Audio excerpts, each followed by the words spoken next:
Hello बच्चों, कैसे हो आप सभी। आशा है आप सब लोग कुशल मंगल होंगे और अपने घरों में सुरक्षित होंगे। आज मैं डॉक्टर हरिंदर कुमार निर्माण कैंपस सुनाम 2281 में आपका फिर से स्वागत अभिनंदन करता हूं, वेलकम करता हूं। दोस्तों, मित्रों, आज हम चर्चा करेंगे इकाई 14, जिसमें हम लोगों को पाठ्यक्रम में निर्धारित है मुंशी प्रेमचंद जी द्वारा लिखित कहानी। मुंशी प्रेमचंद जी द्वारा लिखित कहानी कौन सी? वैसे तो मुंशी प्रेमचंद जी ने बहुत सी कहानियाँ लिखी हैं और उनकी लगभग सभी कहानियाँ बहुत चर्चित भी रही हैं, लेकिन आज हम यहाँ पर जिस कहानी पर चर्चा करेंगे, विचार विमर्श करेंगे, वो कहानी कौन सी है? वो कहानी है ठाकुर का कुआं। ठाकुर का कुआं। तो बेटे, जैसा कि मैं अपनी हर वीडियो में आप लोगों को बताता भी हूँ और हम उस पर चर्चा भी करते हैं कि कोई भी कहानी पढ़ने से पहले हम लोग बात करते हैं कहानी के लेखक के बारे में। कहानी का लेखक कैसी सोच रखता है, उसके कैसे विचार हैं, उसकी लेखनी कैसी है, किन समस्याओं पर उसने लिखा है, या उसकी कहानी पढ़ने के बाद हमें क्या पता चलता है। आज की यह कहानी जो है, ये भी मुंशी प्रेमचंद जी की सुप्रसिद्ध कहानी है और इस कहानी में लेखक ने छुआछूत, अत्याचार, अनाचार और गरीबों का हो रहा शोषण, खास तौर पर निम्न जाति के जो लोग हैं उनका किस प्रकार से शोषण किया गया, उसके बारे में लेखक ने प्रकाश डाला है, हम लोगों को बताया। मुंशी प्रेमचंद जी थे, इनका जो मूल नाम था वो था धनपत राय। धनपत राय श्रीवास्तव। बच्चों, जो ऐसी ज़रूरी बातें होती हैं, मेरा आपसे अनुरोध है कि आप उन बातों को नोट कर लिया करो, क्योंकि ऐसी बातें अक्सर जो हैं वो पूछ ली जाती हैं और ये वो बातें हैं जो हम लोगों को ध्यान में रखना आवश्यक है। तो एक बार फिर दोहराता हूँ, मुंशी प्रेमचंद जी का जो मूल नाम है वो है धनपत राय श्रीवास्तव। इन्होंने नवाब राय के नाम से भी इन्होंने उर्दू भाषा में लिखा है। इनका जन्म जो है वो 31 जुलाई 1880 को लम्ही में हुआ। गांव लम्ही गांव जो है वो वाराणसी में है। शरद चंद्र चट्टोपाध्याय ने मुंशी प्रेमचंद जी को उपन्यास सम्राट का नाम दिया। उनका ये मानना था कि उपन्यासों में मुंशी प्रेमचंद जी जैसा और कोई नहीं। अमृत राय जो मुंशी जी का बेटा है, इन्होंने मुंशी जी को कलम का सिपाही नाम से संबोधित किया। मुंशी प्रेमचंद जी द्वारा लिखित सोज़े वतन, फिर दोहराता हूँ, सोज़े वतन को 1910 में अंग्रेज सरकार द्वारा जब्त कर लिया गया था। इनके अगर प्रमुख उपन्यासों पर चर्चा की जाए या उपन्यासों के नाम मैं आप लोगों को बताऊं तो उनमें गोदान, गबन, सेवा सदन, कर्म भूमि, वरदान, प्रेमाश्रम, रंगभूमि, निर्मला, प्रतिज्ञा, कायाकल्प इत्यादि उपन्यास जो हैं उनके नाम लिए जा सकते हैं। ये सब उपन्यास जिनके मैंने नाम बोले ये सब किसके हैं? मुंशी प्रेमचंद जी के। इनका एक अधूरा उपन्यास भी है जिसका नाम है मंगलसूत्र। मंगलसूत्र जो है वो इनका अधूरा उपन्यास है जिसे बाद में इनके बेटे अमृत राय ने पूरा किया था। इनकी एक ऐतिहासिक कहानी भी है जिसका नाम है रूठी रानी। इसके अतिरिक्त इनकी अगर कहानियों की चर्चा की जाए तो पंच परमेश्वर, कफन, नमक का दरोगा, बूढ़ी काकी, नशा, परीक्षा, ईदगाह, बड़े घर की बेटी, शतरंज का खिलाड़ी, सुजान भगत इत्यादि अनेकों कहानियां जो हैं वो मुंशी प्रेमचंद जी द्वारा लिखी गई। तो ये तो था एक संक्षिप्त सा परिचय जो था ये मुंशी प्रेमचंद जी का था। मुंशी प्रेमचंद जी ने अनेकों रचनाओं से हिंदी साहित्य को समृद्ध किया। हिंदी कहानी जो पहले केवल कल्पना या तिलिस्म पर आधारित थी, उस कहानी को समाज के साथ, समाज की समस्याओं के साथ, मानव के साथ मुंशी प्रेमचंद जी ने जोड़ा और अपनी कहानियों में उन्होंने समाज में जो मानव के साथ जुड़ी हुई समस्याएं हैं उनका अंकन किया, उनके बारे में जागरूक किया। उन्होंने अपनी कहानियों में जाति प्रथा, छुआछूत, भेदभाव, शोषण, गरीबी इत्यादि अनेकों समस्याओं से अपनी कहानियों को स्थान दिया। इन समस्याओं के बारे में उन्होंने अलग अलग पात्रों के माध्यम से, अलग अलग कहानियों के माध्यम से, रचनाओं के माध्यम से अपनी कहानियों में इन समस्याओं को उजागर किया और इन समस्याओं को दूर करने का प्रयत्न किया। मुंशी प्रेमचंद जी उन्होंने कभी भी ये नहीं सोचा कि केवल एक वर्ग पर उपन्यास या रचनाएं लिखी जाएं, कहानियां लिखी जाएं। उनकी कहानियां जो हैं उनमें विविध आयाम हम लोगों को देखने को मिलते हैं, पढ़ने को मिलते हैं। और अगर हम चर्चा करें आज की जो हमारी कहानी है ठाकुर का कुआं, उस पर, तो इस कहानी के माध्यम से भी मुंशी प्रेमचंद जी ने जाति प्रथा और छुआछूत, जाति भेद उन्मूलन और दलित अस्मिता के आंदोलन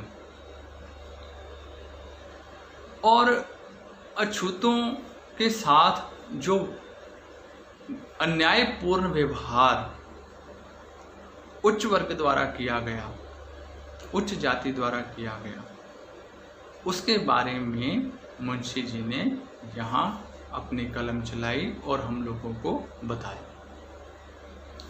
ठाकुर का कुआं भी एक ऐसी ही कहानी है जिस कहानी के माध्यम से, जो कहानी के पात्रों के माध्यम से मुंशी जी ने हम लोगों तक यह बात पहुंचाने की कोशिश की है कि समाज में रहने वाला प्रत्येक व्यक्ति जो है, समाज में रहने वाला प्रत्येक व्यक्ति जो है, उसे जीवन जीने का पूर्ण अधिकार है। कुदरत द्वारा जो संपदा हम लोगों को दी गई है, प्रकृति द्वारा जो संपदा हम लोगों को दी गई है, जैसे जल, हवा, तो इत्यादि इस तरह की जो संपदाएं हैं उन पर केवल उच्च वर्ग का नहीं अपितु प्रत्येक मानव व्यक्ति का, प्रत्येक मानव का अधिकार एक जैसा है। परंतु क्या सबको उनके अधिकार एक समान मिलते हैं? क्या सब समाज में एक साथ एकजुट होकर प्रेम से, एकता से रह रहे हैं? नहीं। ऐसे बहुत से सवाल जो हैं वो हमारे सामने खड़े हो जाते हैं कि हम लोग शिक्षित होने के बाद भी, आज भी इतने वर्षों के बाद भी, हम लोग शिक्षित होने के बाद भी हमारे मन से ये जो भेदभाव हैं ये मिटने का नाम ही नहीं ले रहे। कहीं ना कहीं, कभी ना कभी जाति के आधार पर, धर्म के आधार पर, वर्गों के आधार पर हम एक दूसरे से लड़ते झगड़ते दिखाई देते हैं। तो हमारे अंदर से ऐसा ही दुराचार समाप्त हो जाए, यही उनका एकमात्र उद्देश्य था। ठाकुर का कुआं कहानी के प्रमुख पात्रों में अगर हम बात करें तो जंगी और जोखू। जोखू, जब हम कहानी पढ़ते हैं तो कहानी के शुरुआत में आपको पता लगेगा कि जोखू जो है वो बीमार है और जंगी जो है उसके घर वाले, वो उसके लिए पानी का प्रबंध करने में असफल रहती है। वो अनेकों प्रयास करती है कि वो अपने बीमार पति के लिए कम से कम 1 लोटा पानी, केवल 1 लोटा, वो प्रयास करती है कि वो अपने बीमार पति के लिए, रोगग्रस्त पति के लिए कम से कम 1 लोटा पानी ले आए, जिससे वो कम से कम दवा तो ले सके और उसकी जान बच सके। लेकिन जब आप कहानी पढ़ोगे तो आपको पता चलेगा कि वो 1 लोटा पानी लेने में भी असमर्थ रहती है, उसको 1 लोटा पानी भी नहीं मिलता, जिससे कि वो अपने बीमार पति की जान बचा सके। अब ऐसा होता क्यों है? क्या कारण है कि उसे 1 लोटा भी पानी नहीं मिलता? तो सबसे पहले तो यहाँ पर आप लोगों को ये बताना आवश्यक है कि कहानी में जंगी और जोखू जो हैं वो निम्न जाति के पात्र हैं। उनको निम्न जाति का दिखाया गया है लेखक के द्वारा। तो उस गांव का जो ठाकुर है, जो साहूकार है, जमींदार है, उसने अपने कुएं पर पहरा बिठा दिया है कि उसके कुएं से, जो उसका अपना कुआं है, उस कुएं से कोई पानी ना भर पाए। और जो गरीबों और मजदूरों के लिए कुआं है, उस पानी को दूषित कर दिया गया है, विषैला कर दिया गया है। क्यों? ताकि सब लोग जो हैं वो ठाकुर के साथ उसके सामने घुटने टेके और उसके कहे के अनुसार काम करें। तो ऐसे बहुत सी घटनाएं जो हैं वो आपको देखने को मिलेंगी। उसका पति बीमार है, उसने दवा लेनी है, तो 1 लोटा पानी भी उनके पास नहीं है, और जो पानी उनके पास है वो इतना गंदा और विषैला है कि उसमें से बदबू आती है। कहानी के शुरू में ही जंगी को वो बोलता है, जोखू, ये कैसा पानी है, कितना गंदा पानी है, कहाँ से भर लाई हो, देखो इसे, देखो इसमें से कितनी बदबू आ रही है।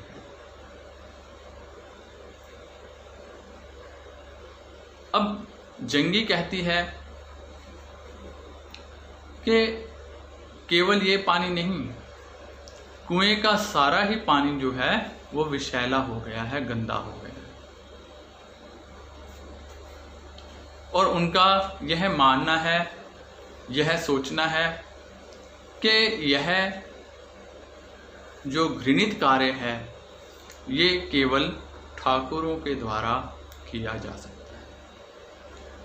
ठाकुरों ने ही ऐसा घृणित कार्य किया है, इसलिए कि सब लोग जो हैं वो उनकी बिरदारी करें, उनके घर चाकरी करें, उनके खेतों में मजदूरी करें और उनसे मांग करके खाएं। तो कहानी के माध्यम से लेखक ने जाति प्रथा और छुआछूत पर एक बहुत बड़ा सवाल उठाया है।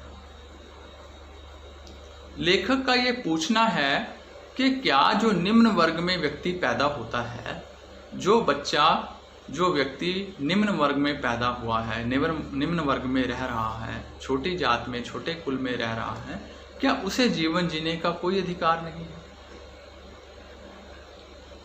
क्या उसको प्रकृति द्वारा जो वस्तुएं हम लोगों को प्रदान की गई हैं, फल फूल जल वायु, इस पर उनका कोई अधिकार नहीं? क्या तरस कर मरना ही उनका भाग्य है? क्या उन लोगों को कम से कम पेट भर भोजन भी जो है वो नसीब नहीं होगा? तो ऐसे बहुत से सवाल, स्त्री वर्ग से जुड़ी समस्या, पुरुष वर्ग से जुड़ी समस्या, समाज का अनैतिक तौर पर, धार्मिक तौर पर, सामाजिक तौर पर पतन, जो वो सब जो ऐसी समस्याएं हैं वो सब का जिक्र जो है इस कहानी में किया गया है, इस कहानी के पात्रों के माध्यम से किया गया है और लेखक द्वारा हमें समझाने का और दिखाने का प्रयत्न किया गया है।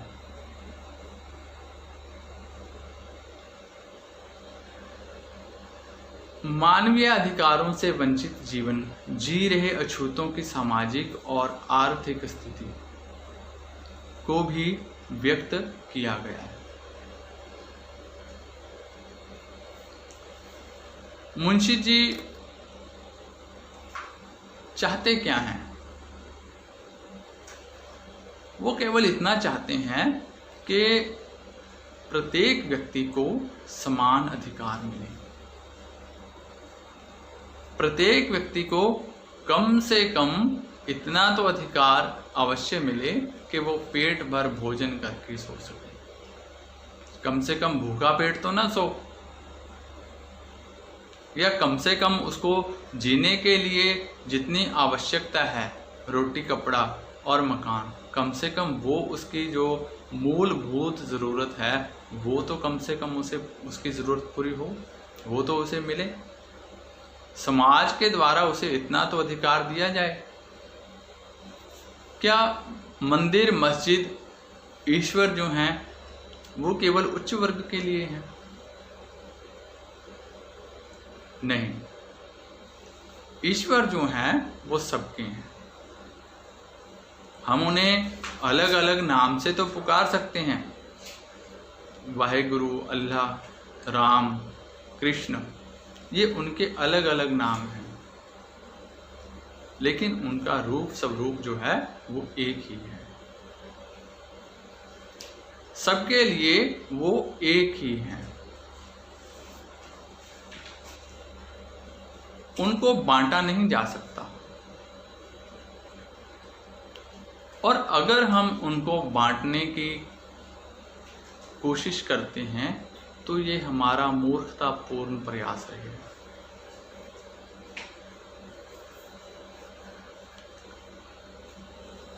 लेखक क्या कहते हैं?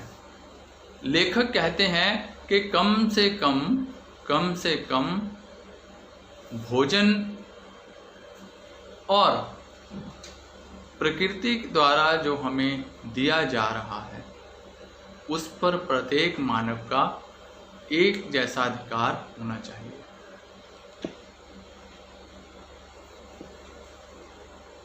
कहानी के माध्यम से लेखक हमें ये भी बताते हैं कि समाज में जो दो वर्ग हैं, उच्च वर्ग और निम्न वर्ग। समाज जो है दो वर्गों में बंट गया, उच्च वर्ग में और निम्न वर्ग में। अब इन दो वर्गों में अगर हम अंतर की बात करें तो अनेकों अंतर जो हैं वो उच्च वर्ग के और निम्न वर्ग में हमें पाए जाते हैं। उच्च वर्ग का रहन सहन खान पान और निम्न वर्ग का रहन सहन और खान पान।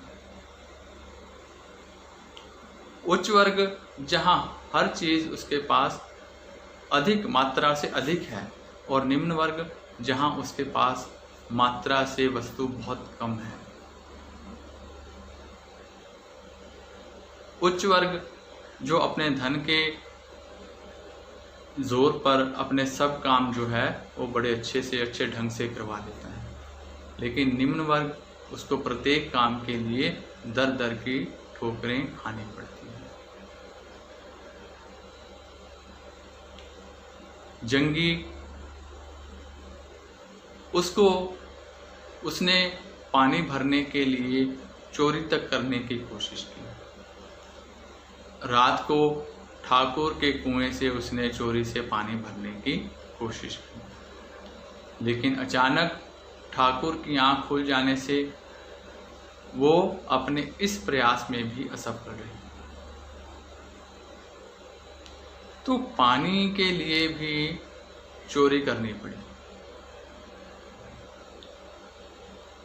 इतना भी उन लोगों के पास नहीं है कि वो कम से कम जीने की जो मूलभूत आवश्यकता है, जीने के लिए जो सबसे ज़रूरी है पानी, जल, जिसके अभाव में व्यक्ति मानव जीवित ही नहीं रह सकता, उनके पास वो भी नहीं है। खाना तो बहुत दूर की बात है, पीने के लिए जल भी नहीं है। और जो कुएं का जल है, जो उनके पास लोटे में जल है, वो दूषित हो चुका है, खराब हो चुका है, इतना खराब हो चुका है कि उसमें से बदबू आती है। लेकिन कहानी का अगर हम अंत देखें, कहानी का जब आप लोग कहानी पढ़ोगे तो आपको पता चलेगा कि कहानी के अंत में जोखू जो है वही गंदा पानी पी लेता है। क्यों पीता है? क्योंकि प्यास जो है वो उसके बर्दाश्त से बाहर हो गई। अब तो उसको ऐसा लगा कि कम से कम गंदा पानी ही पी लूं, लेकिन कुछ पी तो लूं। तो उसने जो है गंदा पानी ही पी लिया। और जंगी द्वारा अपने पति के लिए, जोखू के लिए पानी जुटाने के सारे प्रयत्न जो हैं वो सफल है। और यह केवल एक जंगी की या जोखू की कहानी नहीं है, या केवल एक गांव की कहानी नहीं है। इस कहानी के माध्यम से लेखक ने हमको ये बताने की, ये समझाने की कोशिश की है कि छुआछूत और समाज का वर्गों में बंटना अपने आप में कितना दुखदाई है, खतरनाक है। मानव के अधिकारों का, उसके जीने के अधिकार का दमन है। तो बच्चों, इस कहानी से हमने क्या सीखा? इस कहानी से हमने ये सीखा कि मनुष्य भले ही किसी भी योनि में पैदा हुआ हो, वह किसी भी वर्ग से संबंधित हो, वह किसी भी धर्म से जुड़ा हुआ हो, हिंदू हो, मुस्लिम हो, सिख हो, ईसाई हो, चाहे वो उच्च वर्ग से संबंधित हो या किसी निम्न जाति से, किसी निम्न वर्ग से संबंधित हो। ये सब वर्ग, जातियां, धर्म, ये सब बाद में आती हैं। सबसे पहले मानव है मानव, और सबको जीवन जीने का एक समान अधिकार है। तो यहाँ पे समाप्त होती है हमारी कहानी ठाकुर का कुआं। आशा है जब आप लोग इस कहानी को पूर्ण पढ़ोगे तो आपको प्रेमचंद जी की लेखनी जो है वो पूर्ण तौर पर स्पष्ट हो जाएगी और कहानी का आशय जो है वो भी आप अच्छी तरह से समझ सकोगे। बच्चों, इस वीडियो के माध्यम से, इस लेक्चर के माध्यम से आप लोगों को लेखक के बारे में, लेखक की कौन कौन सी प्रमुख रचनाएं थीं, लेखक का जन्म कब और कहाँ हुआ, लेखक को और किन किन नामों से जाना जाता है, लेखक के द्वारा किस भाषा का प्रयोग अपने रचनाओं में किया गया, इत्यादि सब बातों के बारे में पता चला। और उसके अतिरिक्त ठाकुर का कुआं जो लेखक की एक बहुचर्चित रचना है उसके बारे में भी हमने जाना। तो आज के लिए बस इतना ही। जल्द मिलेंगे फिर एक नए विषय के साथ। तब तक के लिए धन्यवाद।